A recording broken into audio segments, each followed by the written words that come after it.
I always think from a podcast host, I listen to other podcasts and I find that oftentimes the host is inserting themselves so much into the commentary, where I always felt my job as the interviewer is to serve my audience by interviewing the guest in a way that brings Yeah, them the most value.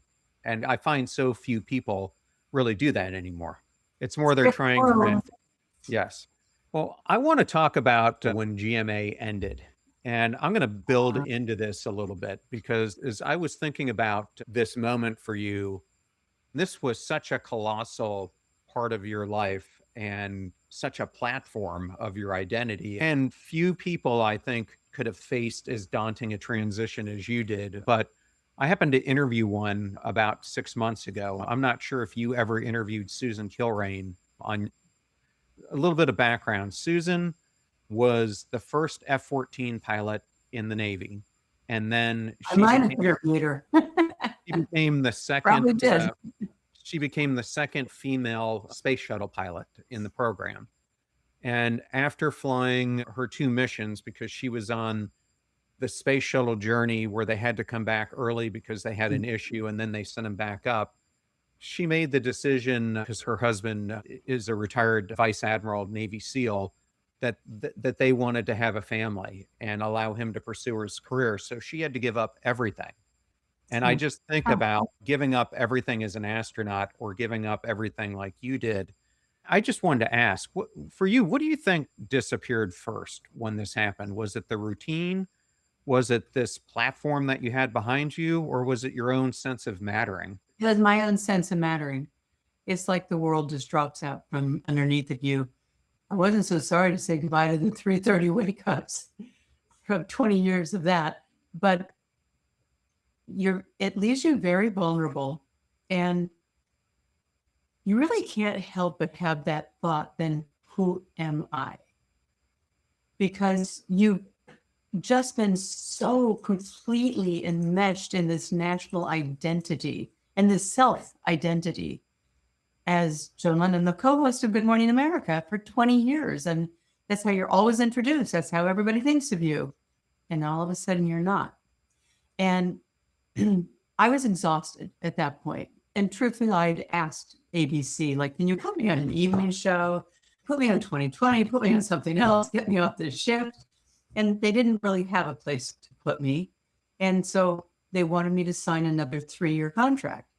And I almost reluctantly signed my name to that 3-year contract, another 3 years of getting up at 3:30 in the morning every day. But I did. And then 3 months later, I got the call that said they're going to make a change. You're going to be taken off the show. And it was a shock. I don't know why it should have been a shock. I'd asked for it, but it's still a shock when it wasn't you that did it. When it was them that decides that they're going to replace you with a 30-year-old Joan Lunden lookalike that nobody knows. And it was really rough. It was really rough. And I came out and I told the audience, and I called up the executives at ABC and I said, they did this over at the Day Show. They replaced Jane Pauley with Deborah Norville, the younger girl, and didn't work so well for them. They took a big hit. Like, you're about to do the same thing. So let me help you help yourself. I'm going to say that I'm leaving because I was asking to leave anyway. So I want to leave a class act. I've been a class act here for 20 years. I want to leave a class act. And I don't want to leave the woman scorned. That's just, I don't identify with that.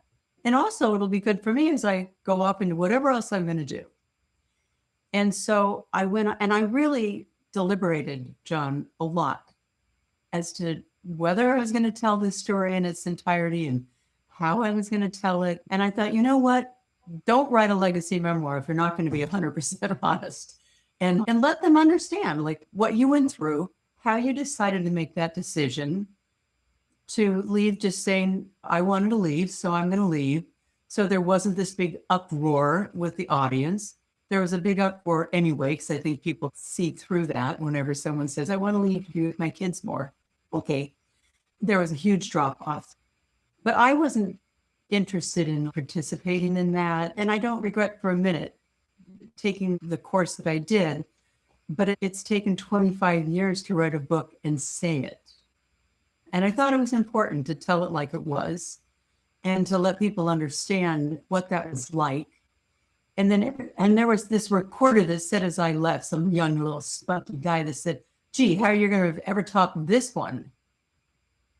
And like that question lived at the back of my brain year after year, that expectation that I was supposed to pop up on some other major show. And again, I was exhausted. And I had opportunities that came to me that I didn't lean into.